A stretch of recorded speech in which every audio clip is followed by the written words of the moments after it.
Hello and welcome. Here we are with another tutorial video. Are you ready to go? Okay, let's start.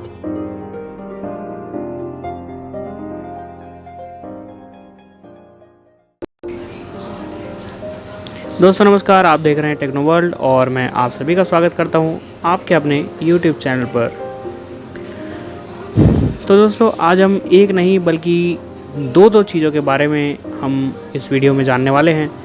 और आप इस video को title अगर read कर आए हैं तो छोटा सा आपको अंदाज़ा कहीं ना कहीं हो गया होगा। और इन्हीं हम चीज़ों को जो है इस वीडियो के अंदर आज क्लियर करेंगे। तो जानने के लिए बने रहिए आगे इस वीडियो के साथ। तो दोस्तों सबसे पहले अगर हम आज के दो टॉपिक्स की बात करें तो सबसे पहले हम बताने वाले हैं मनी ट्रांजैक्शन के बारे में। इनफैक्ट सीधे रूप से कहूँ तो ऑफलाइन मनी ट्रांजैक्शन के बारे में। जी हाँ गाइस, ये कैसे कैसे मुमकिन है और क्या हमें करना पड़ेगा तो ये हम जानेंगे। और दूसरा हम एक ऐसी ऐप के बारे में जानने वाले हैं, छोटा सा उसका एक रिव्यू करेंगे जिसकी ज़रूरत मैंने देखा है कि ऑलमोस्ट हर वीआई पर्सन को इसकी ज़रूरत होती है। तो दूसरा जो है हम इस ऐप के बारे में एक छोटा सा जो है रिव्यू करने वाले हैं। तो चलिए आगे बढ़ते हैं और शुरुआत करते हैं अपने पहले टॉपिक के साथ, जो कि होगा ऑफलाइन मनी ट्रांजैक्शन के बारे में। तो दोस्तों आप जब भी मनी ट्रांसफ़र करते हैं तो मनी ट्रांसफ़र के लिए आपके दिमाग में क्या आता है कि सबसे पहले आपके पास क्या होना चाहिए। ऑब्वियस सी बात है कि बैंक अकाउंट तो आपके पास होगा ही, उसके अलावा एक क्या ऐसी कौन सी सर्विस होनी चाहिए जो कि मैंडेटरी है, जिसके बिना आप मनी जो है ट्रांसफ़र कर नहीं सकते। तो ऑब्वियस सी बात है कि हमारे मन में सबसे पहले आएगा कि भैया इंटरनेट की सर्विस।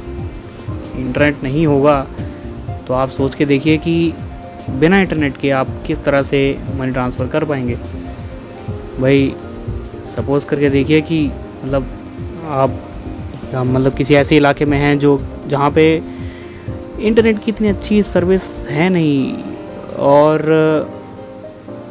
आपको अर्जेंट है उस समय कि आपको किसी को जो है पैसे भेजने और उसी समय ही अर्जेंट है, और इंटरनेट की कोई सर्विस ज़्यादा उपलब्ध नहीं है, या तो बहुत स्लो चल रहा है या तो फिर बिल्कुल नामात्र का ही वहाँ पे इंटरनेट है, और कोई आसपास ज़्यादा वहाँ से आपको हेल्प नहीं मिल रही है। तो आप सोच के देखिए कि आप क्या करेंगे। और इस सिचुएशन को वो बंदा ज़्यादा अच्छे से फील कर सकता है जिसने ये कभी ना कभी फेस किया हो एक आध बार, है ना। तो सोच के देखिए आप ऐसे में जो है क्या करेंगे। तो यही सब देखते हुए, यही सब सोचते हुए आरबीआई एक इसके लिए सॉल्यूशन लेकर आया है जिसका नाम है UPI 123 पे। तो अब ये UPI 123 पे क्या है हम इसी को समझते हैं पहले। तो ये जो सारी सिचुएशन है इसको समझते हुए आरबीआई ने जो एक ये लॉन्च किया है UPI 123 पे, इसके अंदर होगा क्या कि इन्होंने एक IVR नंबर जो है लॉन्च कर दिया है। ठीक है, अब इस नंबर पे आपको क्या करना है कि उस नंबर से कॉल करना है जिससे आपका UPI ID हो और बैंक रजिस्टर्ड हो। ठीक है, बैंक अकाउंट रजिस्टर्ड हो। उस नंबर से आपको उसी नंबर से आपको जो है इस IVR पे कॉल करनी है, और आपके पास जो आपकी UPI ID आपने जो बना रखी है वो आपको इस नंबर पे लिंक कर देना है, सेटअप कर देना है। वो किस तरीके से, तो उसके लिए आपसे जो है आपका बैंक का नाम पूछा जाएगा, आपने वो बता देना है। और बैंक का नाम बताने के बाद आपका इस नंबर से जो भी अकाउंट रजिस्टर्ड होगा आपके बैंक में, तो उस अकाउंट को जो है वो ऑटोमेटिकली फेच कर लेगा आपके बैंक, आप जब बैंक का नाम लेंगे तो। ठीक है, तो ऑटोमेटिकली जब ये फेच कर लेगा उसके बाद क्या होगा कि आपसे जो है आपके नंबर पे एक OTP भेजा जाएगा, आपसे OTP दर्ज करने को कहा जाएगा। तो आप वहाँ पे OTP दर्ज कीजिए और अपना जो UPI पिन होता है 4 डिजिट का, तो वो वहाँ पे जो है डाल दीजिए, और जिससे कि UPI जो आपका ऑनलाइन है वो ऑफलाइन इस नंबर पे जो है रजिस्टर्ड हो जाए। चलो अब ये तो उनके बात हो गई जिनके पास UPI ID पहले से ही है। मान लीजिए कि आपके पास UPI ID किसी के पास नहीं है ना, अकाउंट है बैंक में और ATM भी जारी हो चुका है, बट UPI आईडी जो है अभी आप नहीं क्रिएट किए हैं, ऑनलाइन पेमेंट सिस्टम पे आप नहीं गए हैं अभी, तो वो कैसे बनाएगा UPI आईडी? तो उनके लिए भी ये नंबर काम का है, क्योंकि हम यहाँ पे दर्ज कर सकते हैं अपनी पुरानी UPI आईडी और नई UPI आईडी भी हम यहाँ से सेट कर सकते हैं। जो आपकी नॉर्मल जिस तरीके से ऑनलाइन UPI आईडी आप क्रिएट करते हैं ना अपनी, तो उसी तरीके से आप ऑफलाइन यहाँ पे इस नंबर के थ्रू आप अपनी नई UPI आईडी भी सेट कर सकते हैं और अपने अकाउंट को इसी नंबर के थ्रू ऑफलाइन तरीके से मैनेज कर सकते हैं। तो ये सब हो जाने के बाद, आपने UPI आईडी सेट करने के बाद और सेटअप करने के बाद इस नंबर पे आप जो है एलिजिबल हो जाते हैं कि आप जो है ऑफलाइन तरीके से, ठीक है, ध्यान रखिए मैं ऑनलाइन की बात नहीं कर रहा हूँ, यहाँ पे IVR नंबर है, तो इस पे ऑफलाइन तरीके से आप जो है किसी को भी UPI आईडी के थ्रू और उसके अकाउंट नंबर के थ्रू और IFSC कोड के थ्रू आप यहाँ पे किसी को भी ऑफलाइन तरीके से मनी ट्रांजैक्शन कर सकते हैं, अपने अकाउंट का बैलेंस चेक कर सकते हैं, और आप अपना मोबाइल रिचार्ज या फिर बिल पेमेंट या फास्टैग रिचार्ज, जितने भी तरीके के रिचार्जेस आपको ऑनलाइन प्रोवाइड करवाए जाते हैं UPI पर, आप वही रिचार्जेस जो है ऑफलाइन भी कर सकते हैं। ठीक है, अपने अकाउंट की ट्रांजैक्शन हिस्ट्री को चेक कर सकते हैं और अपने पूरी तरीके से अकाउंट को मैनेज भी कर सकते हैं। तो ये है इस नंबर का काम, इस IVR नंबर का, ठीक है। और मतलब सीधे रूप से कहें तो आप वो सारे काम इसी नंबर के थ्रू कर सकते हैं जो कि आप ऑनलाइन अपने फिनटेक प्लेटफॉर्म्स पर करते हैं। तो वही आप जो है इस प्लेटफॉर्म पे इस नंबर के थ्रू ऑफलाइन तरीके से कर सकते हैं। तो मुझे लगता है कि भाई ये सिचुएशन देखो यार, किसी के भी सामने और कभी भी फेस करने को आ सकती है, ठीक है। तो ये नंबर मुझे लगता है कि सभी के काम का है। और अगर आप इस सिस्टम के बारे में अगर नहीं जानते, अगर इस वीडियो को या इस सिस्टम के बारे में पहली बार सुन रहे हैं, इस वीडियो को देख रहे हैं, तो डिस्क्रिप्शन में जो है नंबर दे दिया जाएगा, आपको जो है वहाँ से ये नंबर कॉपी कर लेना है और अपने फ़ोन में जो है सेव कर लेना है ये नंबर। मुझे लगता है कि ये नंबर जो है सभी के काम का है और सभी के डिवाइस में ये नंबर होना चाहिए।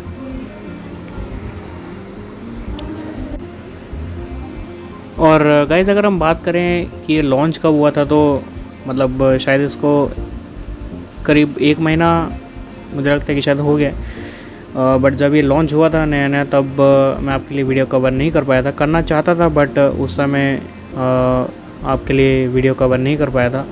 तो अब मैं सोच रहा हूँ, मतलब अब मैंने सोचा कि आपको ये इन्फॉर्मेशन जो है देना चाहिए, तो भी मैंने जो है इसको इस वीडियो में कवर किया है।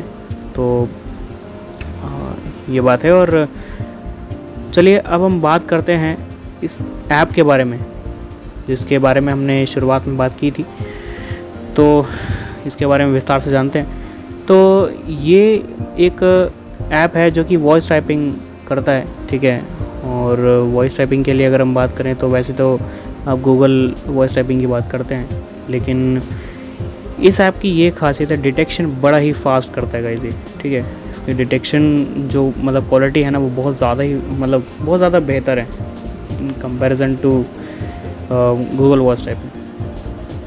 तो गूगल वॉइस टाइपिंग की अगर हम बात करें तो देखिए डिटेक्शन का जो उसका लेवल है वो मतलब थोड़ा सा मुझे ऐसा लगता है कि थोड़ा सा स्लो है। और दूसरी बात ये है कि अगर हम इस पर अगर बहुत ज़्यादा बड़ा टेक्स्ट कुछ टाइप करने की कोशिश करते हैं तो ये मतलब जो है बीच में बहुत ज़्यादा ही गड़बड़ कर देता है। बट इस ऐप की अगर हम बात करें तो एक तो देखिए मैंने बताया कि इसकी डिटेक्शन जो इसकी क्वालिटी है वो बहुत ज़्यादा अच्छी है। और दूसरी चीज़ ये है कि अगर हम इस पर कुछ बड़ा टेक्स्ट लिखते हैं या अगर हम एक साथ कुछ बोल देते हैं तो ये डिटेक्ट बहुत अच्छी तरीके से करके और उस टेक्स्ट में बहुत अच्छी तरीके से कन्वर्ट कर देता है। अब देखिए मैं ये नहीं कह रहा हूँ कि इस ऐप में कोई गलती होती ही नहीं है टेक्स्ट में। देखिए कोई भी चीज़ जो होती है ना, वो एक तो 100% परफेक्ट कभी होती नहीं है, ठीक है। लेकिन हाँ, ये बहुत ज़्यादा और बहुत ज़्यादा बेहतर रिज़ल्ट जो है हमें देता है, क्योंकि इस ऐप को मैं काफ़ी टाइम से यूज़ कर रहा हूँ।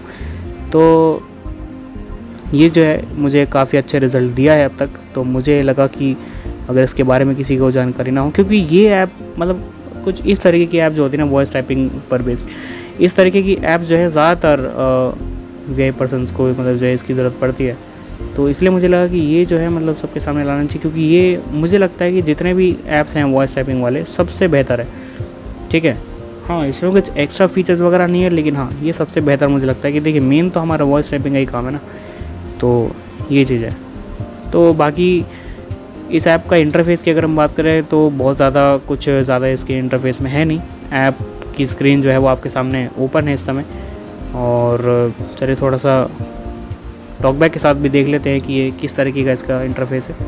ठीक है, ऐप आपके सामने ओपन है और सबसे पहला ऑप्शन की अगर हम बात करें तो सबसे पहला ऑप्शन है, जब आप ऐप को ओपन करेंगे तो सबसे पहला ही ऑप्शन आपके सामने आ जाता है चेंज लैंग्वेज का।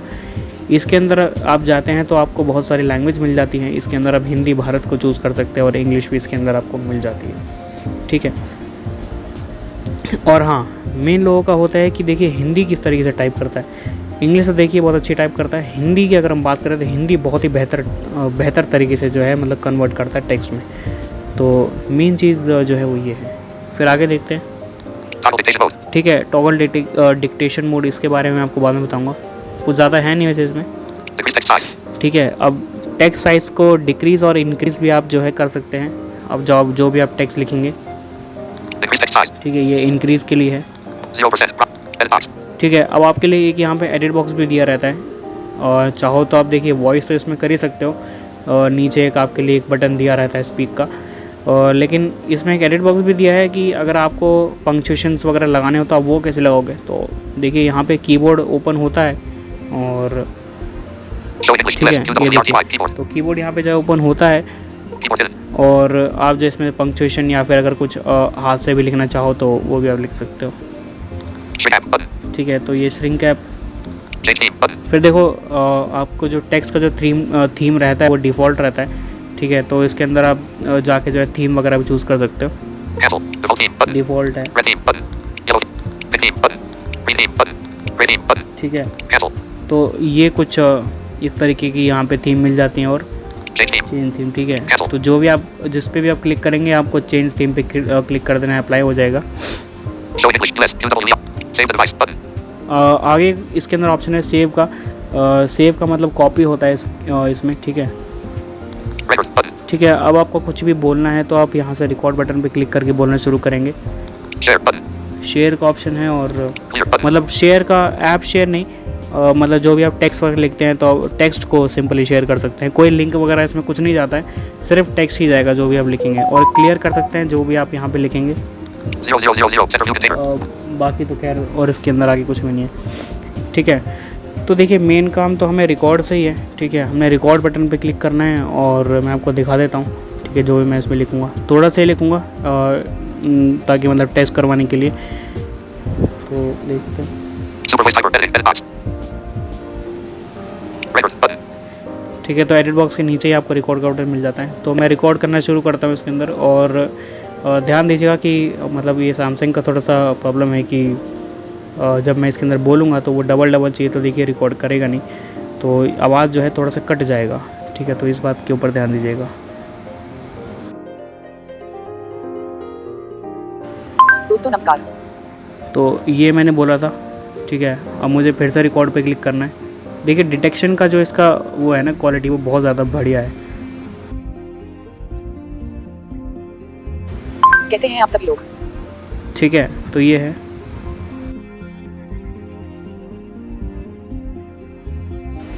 आप सभी का स्वागत है टेक्नोवर्ल्ड पर। ठीक है गाइस, तो ये जो भी मैंने लिखा है ये बहुत ही जल्दी जो है इसने सुन लिया और टेक्स्ट के अंदर जो है कन्वर्ट कर दिया। तो इस तरीके से आप जो है इसका काम में ले सकते हैं। और सेव करना होगा तो देखिए, तो मैंने इस पर क्लिक किया तो ये कॉपी हो गया। बाकी इसको हम यहाँ से शेयर कर सकते हैं और क्लियर कर सकते हैं। ठीक है, तो आई थिंक ये क्लियर हो गया होगा। जी हाँ, तो सारा कुछ जो है इसमें क्लियर हो गया क्लियर वाले बटन से। अब मेन चीज़ जो है इसके अंदर रह गई है डिक्टेशन मोड की, जो मैंने आपको बोला था। तो ये डिक्टेशन मोड से होगा क्या कि जैसे कि देखिए हमें बार बार कुछ बोलना है। ठीक है, तो हम बार बार हमें जो है रिकॉर्ड बटन पे क्लिक करना पड़ेगा। जैसे आप ये अभी ऑफ है, तो जैसे आप इस पर क्लिक करेंगे तो डिक्टेशन मोड जो है वो ओपन हो जाएगा। ठीक है, मतलब ऑन हो जाएगा। और जब आप रिकॉर्ड के ऊपर क्लिक करेंगे तो आपको जो है बार बार रिकॉर्ड बटन पे क्लिक करने की ज़रूरत नहीं है। एक बार जब ये सुन लेगा तो अब दोबारा से अपने आप ही जो है इसका वॉइस इनपुट खुल जाएगा, ठीक है। आप बोलते रहिए और ये दोबारा से मतलब जो है वॉइस इनपुट क्लोज़ होके अपने आप ही ओपन होता रहेगा, ठीक है। तो डिक्टेशन मोड का मतलब जो है वो इसके अंदर यही है। तो आई थिंक जो भी मैंने अभी इसके अंदर टेक्स्ट लिखा है, जो भी मैंने बोला था, तो बहुत जल्दी मेरे हिसाब से इसने कैप्चर किया है इसको, ठीक है। तो यही मुझे इसकी जो है सबसे अच्छी खासियत लगती है। और मेरा सही बताऊँ तो मेन मोटिव, देखिए ये ऐप तो चलिए बहुत बढ़िया है ही, वॉइस टाइपिंग का ऐप। और दूसरा चीज़ ये है कि ये जो इन्फॉर्मेशन थी आपके लिए ऑफलाइन ट्रांजैक्शन के लिए, मेन मुझे जो है आपके लिए आप लोगों को ये इन्फॉर्मेशन देना था, ये इन्फॉर्मेशन आप सभी तक पहुंचाना था। तो मैंने जो है इस ऐप को भी इस वीडियो में इंक्लूड कर लिया और इसी बहाने से जो है मतलब ये इन्फॉर्मेशन भी आप तक पहुंचा पाया। तो ये चीज़ है ना। ऐप का भी लिंक डिस्क्रिप्शन में देने की कोशिश करूँगा और ये नंबर भी। और बाकी अगर किसी को कोई भी प्रॉब्लम आती है तो वो मुझसे व्हाट्सएप के थ्रू जो है कांटेक्ट कर सकता है, ठीक है। अबाउट पेज में जाएंगे तो 2 व्हाट्सएप दिए होंगे, तो अगर आपको मुझसे कांटेक्ट करना है तो देव्यांश वाले व्हाट्सएप पर आप क्लिक कर सकते हैं और कांटेक्ट कर सकते हैं व्हाट्सएप के थ्रू, ठीक है। तो ये चीज़ है। तो वीडियो अगर अच्छी लगी होगा तो लाइक आप कर सकते हैं, इन्फॉर्मेटिव लगी हो तो दोस्तों के साथ इसे शेयर भी कर सकते हैं। और पसंद आता है अगर हमारा कंटेंट तो चैनल को जो है मतलब हमें सपोर्ट करने के लिए चैनल को सब्सक्राइब भी कर सकते हैं। तो आज के लिए दोस्तों इतना ही, मिलते हैं अगली वीडियो में।